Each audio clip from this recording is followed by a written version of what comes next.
votação? Não.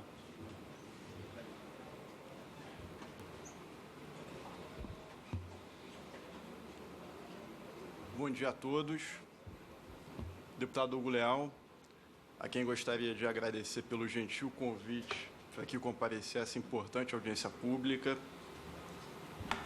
Gostaria de cumprimentar também os demais expositores, senhoras e senhores deputados. De início, eu gostaria de cumprimentar os autores de ambos os projetos, o deputado Washington Reis e a deputada Ana Perugini, apesar do projeto ter sido retirado, porque o objetivo comum de ambos é a busca da modicidade tarifária. Porém, de início, eu gostaria de fazer uma ponderação absolutamente essencial aí para o êxito das concessões de serviço público. A busca da modicidade tarifária deve guardar uma harmonia permanente com o equilíbrio econômico-financeiro dos contratos, porque sem isso, e a história brasileira demonstra isso, o maior penalizado muitas vezes é o usuário. Feita essa ressalva inicial, passo a tratar do projeto 7796 do deputado Washington Reis. O projeto precisa ser debatido em duas perspectivas. Uma perspectiva do impacto futuro nas novas concessões e a aplicação retroativa nas concessões em vigor. Eu vou começar aqui pelo impacto futuro nas novas concessões que se pretende realizar, inclusive colocadas aí como objetivo estratégico do novo governo. É importante levar em consideração isso no debate desse projeto de lei. De início, eu vejo com muita preocupação, do ponto de vista técnico, uma tarifa teto universal, aplicável aí a todas as rodovias, sem levar em consideração as peculiaridades de cada uma. Por exemplo, a tipologia da rodovia. Se existem obras de arte especial, que são viadutos, túneis, pontes, isso afeta o custo de manutenção, a dimensão da rodovia, a demanda de cada rodovia, que é absolutamente essencial na fixação das tarifas. Portanto, uma tarifa teto universal, do ponto de vista conceitual, sem entrar ainda no valor, se é baixo, se é alto, me parece não ser muito eficiente, porque em alguns casos ela pode ser alta, frente aos desafios e ao plano de investimento da rodovia, e em outros casos ela pode ser muito baixa. Então, do ponto de vista legislativo, não me parece a melhor medida. Um exemplo importante para ilustrar aí esse cenário foi a concessão da ponte, que, salvo engano, foi renovada agora, houve nova licitação ano passado. Ano passado. Ano passado. E foi uma concorrência bastante efetiva. Inclusive, o então concessionário disputou e não logrou êxito. Foram, se não me engano, 5 ou 6 concorrentes. E pela menor tarifa. Isso. Pegando a ponte como exemplo, que tem aproximadamente 14 quilômetros, tarifa de R$ 4,00, eu fiz uma conta aqui, ficaria muito acima o custo do que o valor estipulado no PL. Então, mesmo nessa nova realidade, um leilão com competitividade incontroversa, esse valor não caberia dentro do valor estipulado no projeto. Uma outra preocupação é a seguinte: isso está na exposição de motivos. O deputado Washington Reis coloca que utilizou como paradigma na fixação do valor as concessões realizadas em 2007. Em relação às concessões de 2007, a chamada segunda etapa, existem uma série de ressalvas que precisam ser feitas. Para começar, o momento econômico era outro, os insumos, como bem colocado pelo Dr. Marcelo, tinham outro custo, o CAP, que é um insumo essencial para a produção do asfalto, nesses últimos anos, sofreu uma variação considerável, mas o mais importante disso, essas concessões da segunda etapa, e o quadro apareceu na exposição do Dr. André, aquele inadimplemento de 60% a 90% e com média de 83% se deu em auditoria realizada pelo TCU exclusivamente nas concessões da segunda etapa. Então, não me parece aí ser a melhor referência para a estipulação do valor teto, porque o êxito dessas concessões é bastante controverso.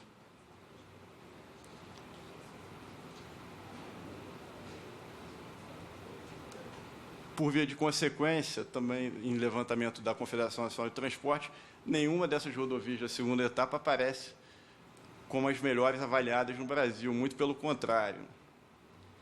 Então, mais um indicativo aí de que a referência não é a mais adequada.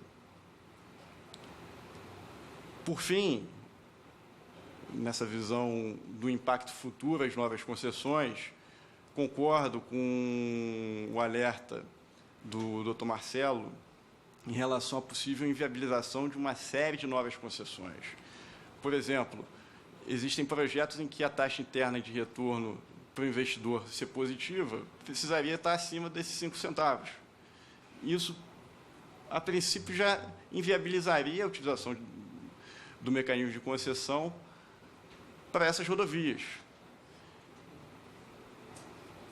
Concordo em relação ao risco regulatório, ao aumento da percepção do risco regulatório por uma mudança tão abrupta. Fora isso, mesmo em projetos nos quais a TIR, nos estudos de viabilidade, apareça como positiva, os investidores podem ter avaliação contrária e passarmos a conviver com um cenário que hoje em dia não existe de licitações desertas, sem interessados. Outro aspecto importante, como é utilizada uma métrica da segunda etapa, os 5 centavos derivam dali, e são contratos em que, com altíssima incidência de inadimplemento, aplicando essa mesma métrica, é possível inferir a repetição desses inadimplementos em contratos que atualmente não sofrem com esse tipo de problema. Passando agora à questão da aplicação retroativa, eu acho ainda mais preocupante essa aplicação retroativa, pelos impactos já muito bem colocados também pelo Dr. Marcelo, e porque coloca no debate brasileiro uma questão importante da ruptura do equilíbrio econômico-financeiro do contrato. E há algo que já inviabilizou aí o setor ferroviário no passado. Muitos desconhecem, mas as concessões no Brasil remontam, inclusive com lei específica, ao segundo reinado. Tem decreto de Dom Pedro II sobre concessão de ferrovia. Elas foram extremamente exitosas em termos de expansão da malha, em termos de passageiros transportados, carga, tudo isso. Porém, na virada do século, no início do século XX, as empresas passaram a sofrer por conta do desrespeito ao equilíbrio econômico-financeiro dos contratos e o que levou à necessidade de estatização dessas empresas. E o resultado, eu acho que todos conhecem, os usuários foram os mais penalizados. Esse modal importante, hoje em dia, praticamente não existe. Da mesma forma, a aplicação retroativa é ainda mais grave do ponto de vista de risco regulatório. Vejo ainda a inviabilização de diversas concessões, porque essas concessões foram erigidas a partir de um determinado estudo de demanda, absolutamente fundamental, inclusive, para nortear investimentos, custo de manutenção e tudo isso. Com uma redução do valor da tarifa, todos esses estudos, todo esse pilar econômico da concessão deixa de existir, porque, por mais que sejam monopólios as rodovias, já se constatou economicamente uma relação, o que os economistas chamam de elasticidade, entre o valor da tarifa e a demanda. Se você tem uma tarifa menor, a demanda muda imediatamente. Por fim, os mecanismos previstos no PL em relação a reequilíbrio, um deles significa a penalização dos usuários com redução de encargos contratuais. Isso significa queda no padrão de qualidade da rodovia, isso significa redução da manutenção. Não vejo como viável a prorrogação do prazo como alternativa, porque, dado o impacto, já bem observado pelo Dr. Marcelo, principalmente na primeira etapa, seria prolongar um prejuízo. Criação de fonte de receita acessória também não me parece ter a relevância financeira a ponto de reequilibrar os contratos, tamanho e impacto que se vislumbra. E, em relação à encampação, não me parece viável também, principalmente na atual conjuntura do Brasil, lidar com altíssimas indenizações, que é pressuposto da encampação, ali em controvérsia na Lei 8987, inclusive deve ser prévia. Então, feitas essas considerações, mesmo tendo sido retirado, fazer aqui uma breve exposição sobre o conceito previsto no projeto de lei 3217, que cumula uma hora outorga com menor tarifa e coloca como algo mandatório nas concessões rodoviárias. Em primeiro lugar, e isso já é pacífico fora do Brasil, não existe um critério geral universal que seja o melhor, teoricamente aplicável a todas as realidades. A peculiaridade de cada caso demanda uma modelagem específica. Em muitos casos, a menor tarifa pode, inclusive, não ser interessante. Eu cito como exemplo as recentes concessões promovidas pelo governo federal no setor de aeroportos e transmissão e geração de energia, nas quais o julgamento foi feito em dois momentos. Um momento com a proposta escrita e outro momento um leilão dinâmico por viva voz ou leilão eletrônico. E aí é muito preocupante, nessa modelagem, menor tarifa, porque a menor tarifa, conforme eu já enfatizei, a tarifa tem uma relação direta com diversos estudos importantes de demanda. E por se tratarem de lances dinâmicos, os proponentes não têm ali a possibilidade de analisar os impactos dos lances. Então, a experiência internacional demonstra que em leilões dinâmicos não é eficiente menor tarifa. Se pode muito bem trabalhar com uma tarifa teto baixa e com uma hora outorga. Fora isso, outras características. Existem projetos em que a taxa interna de retorno, sim, possibilita menor tarifa com outorga. Por exemplo, no Rodoanel, em São Paulo, o então governador Serra colocou um valor de outorga fixo e menor tarifa. O que não me parece prudente é engessar as possibilidades ali de cada caso, a modelagem dos editais, que é absolutamente fundamental para o êxito de cada concessão. Outra questão importante,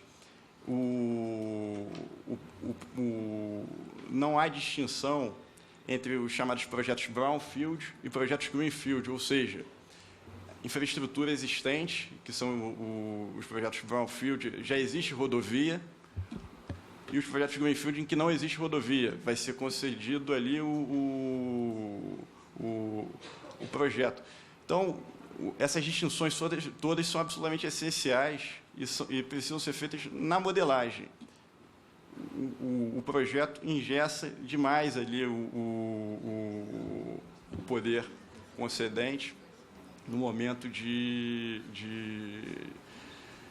modelar os editais. Doutor João Paulo, por fim, exatamente que nós temos 3 minutos para... Para concluir, eu acho que essa acumulação entre maior outorga e menor tarifa, gera uma complexidade ali na operacionalização das propostas. O legislador, inclusive, na Lei 8987, coloca ali no artigo 15, no parágrafo 1º, uma preocupação clara ali em relação a fórmulas precisas para avaliação econômica e financeira. Do ponto de vista prático, isso não é uma tarefa simples. Fora isso, elimina outras situações importantes previstas na Lei 8987, que cumula técnica com menor tarifa, técnica com maior outorga, enfim. A Lei 8987, a meu juízo, tratou adequadamente, estabeleceu ali uma gama de possibilidades para que o administrador possa, de acordo com as peculiaridades de cada caso, aplicar da melhor forma possível. Com isso, eu encerro aqui minha participação, agradecendo novamente pela oportunidade. Era o que tinha a dizer. Presidente. Muito obrigado, deputado João Paulo. Doutor João Paulo da Silveira Ribeiro. E peço... Sim, deputado Júlio Lopes.